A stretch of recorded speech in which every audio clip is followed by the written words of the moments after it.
Let's go to the waiver wire. We have 3 teams this week with only 2 games. That is Denver, Detroit, and Miami. So while you might be thinking, this is my chance to get Rodney Magruder, I might wait. My first suggestion, my available in 50% of leagues player, Austin Reaves of the LA Lakers, 42% rostered in Yahoo, 11% on ESPN. Past 6 games, he ranks 97th in per game value. 17 points per game on 54, 39, 80 shooting, 6 assists, 2.8 rebounds. He would rank a bit higher, but his rebounds and his defensive production haven't been that high. But he's shockingly doing that off the bench for the most part too, which is getting big minutes, but off the bench. Off the bench, he's actually been like if you're in a 16-team league, you could have just had him on your roster all season, and it would have been fine. He's ranked 164th per game in 8-cat, which isn't amazing, but there's been plenty of opportunities throughout the season to stream him in.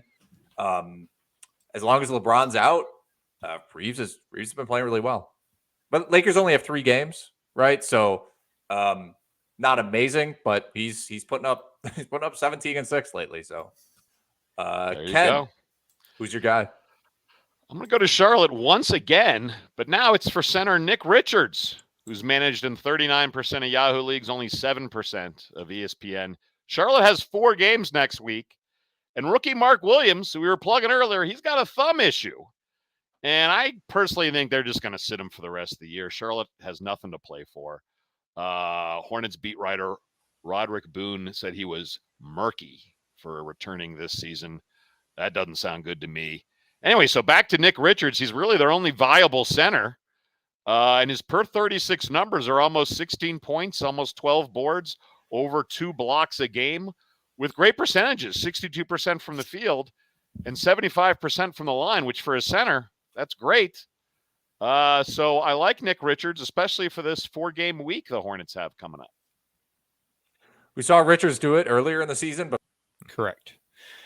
All right, moving on to my picks. I've got 2 guys who are available in just under 50% of leagues. 2 guys we've talked about in the past, but it just amazes me that neither one has reached that 50% threshold yet. Jeremy Sochan with the forward with the San Antonio Spurs, 43% rostered on Yahoo, 11% on ESPN, and Talen Horton-Tucker, 46% on Yahoo, 12% on ESPN. You know, Sochan, we'll dive into him first. The 19-year-old rookie, he's sat numerous games lately as the Spurs are in full tank mode. But over the past 6 games he has played, Sochan averaging 30 minutes, 19.8 points, 8.3 rebounds, 1 steal, and decent percentages, 47% from the floor. He's not really a big 3-point shooter at this stage of his career. He does have the occasional game where he'll get you 5 or 6 assists. That's happened a couple times in the last 3 weeks. You know, there's going to be some inconsistency with his whether or not he's active. You know, the Spurs will probably sit their regulars maybe every other game. So Sochan might be a better option for daily roster moves leagues, but I do think he has plenty of upside. Spurs have 4 games next week too. So I love him as a pickup. And then Horton-Tucker, you know, Thursday it was announced that Colin Sexton's going to miss at least another week with his hamstring injury. Here's a hamstring injury that has lingered much longer than we ever expected. And Horton-Tucker, he's been locked into the starting lineup for the Jazz. His fantasy ranking's not that great because there's been some efficiency issues. But just looking at recent performance over the past 4 games, all starts, and again, he has started 9 straight games for the Jazz. But over the past 4 games, 31 minutes, 22.5 points, 5.3 rebounds, 7.5 assists, and he's hitting 1.5 3-pointers as well. And over those 4 games, the efficiency has been solid: 49%, 89%, and 38%. I'm amazed that he is not rostered in like 70% of leagues right now. If you're a turnover adverse, you cannot roster Horton-Tucker because as a start, past 9 games as a starter, 4.6 turnovers. But there are plenty of people out there in 8-cat, and there are plenty of people out there in punting turnovers. Horton-Tucker's stats are so funny. It's like if you just had like a dice numbered like 1 to 10 and just rolled it, that would be a stat in any category, like in any given game. Like he'll put up like 6, 4, and 5, and then 23, 1, and 8, and then 6 turnovers, and then 2 turnovers. So it all adds up. Thank you for bringing up the turnover point, because in 8 category leagues or a league where if you're punting turnovers in a 9-cat league, or you're an 8-cat league, he ranks 41st over the past week. So he's definitely a much better fit for 8 category leagues. Jazz also with 4 games next week. 2 smart picks from Shannon there. Chris Dunn also is an option if you're in that 4-game week for. We have a public service announcement to keep mentioning Chris Dunn each week, and I'm all for it. I'm good with it. I picked him up in Stake League, and that might save my season. All right, I'm telling you right now. Is that get you eater from buyer to eater? Chris Dunn, love it. I jumped into 7th the other day with Austin Reaves in my lineup. Oh, that league is tight, by the way. 6 through 9. 6 through 9 is very tight. Yeah. Okay, let's move on to my long shot this week. Andrew Nembhard of the Indiana Pacers, 19% rostered in Yahoo. Tyrese Halliburton, dealing with a knee injury, has missed 3 games in a row and will be out at least until the middle of next week. But would it be surprising for the Pacers to kind of start packing it in a little bit? Why risk it with Halliburton? I said to Nick on the last podcast, if you're the Pacers, you can both say that this 6th season was a success, and yes, we will pack it in. Both of those things can happen and be true. They look good with a healthy Halliburton, and they're going to enjoy. They'll take a ping pong ball. Exactly.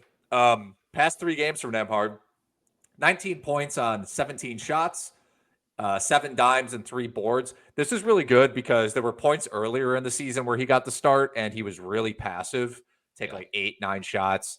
But now he's firing them up. He's launching, so that's really encouraging. You know when he was passive, Alex? When we made him the cover guy, he got the cover guy jinx. Cover guy jinx, like the Madden cover.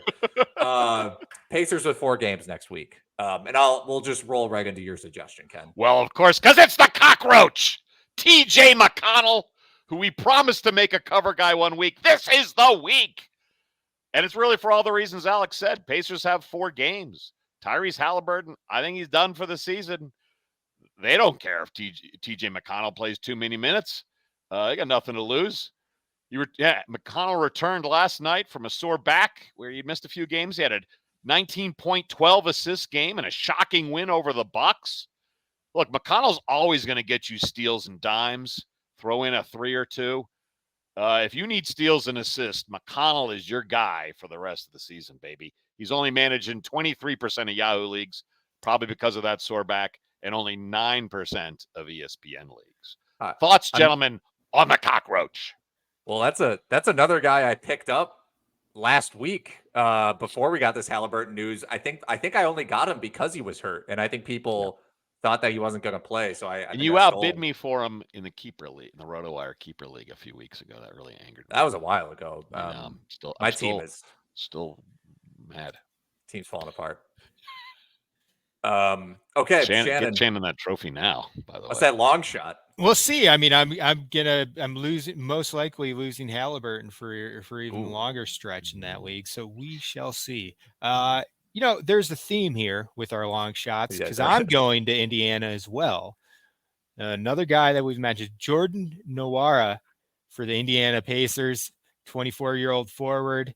He started Thursday night's game against the Milwaukee Bucks, played 33 minutes, 12 points, 8 rebounds, 4 assists, 2 3-pointers, a steal and a block. This is the kind of versatility that Nwora can offer if he's playing 30 plus minutes per game. Yes. I expect that he could get a longer look in the starting lineup. We mentioned that last week.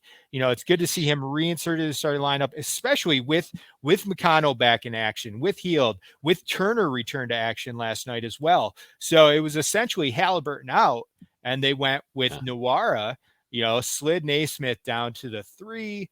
You have Nembhard and Buddy Hield at the guard positions. I think that's the for as long as Halliburton's out, I think that's the starting lineup we will see with the Pacers. And Nwora can offer some versatility. You know, if it's points-based league, 25 to 30 fantasy points per game is in play, you know, basically a point per minute. And he has the skills to get you some defensive stats, some 3-pointers, whatever it is you might be missing in categorical leagues. Great hairstyle. Beautiful man. Did you mention Duarte's injury too? Like, they've got reasons to sit a lot of guys for the rest of the season, and Nwora is just the kind of guy they should be looking at in an extended way. Ken, who's your boring pick? This actually isn't that boring. And Shannon mentioned him earlier in the pod, but Jonathan Kuminga, Golden State, he's only managed in 25% of Yahoo leagues. He had I think a lot of that's because he was out for a while with an ankle injury, but he was starting for these Warriors before that injury. Warriors have 4 games next week.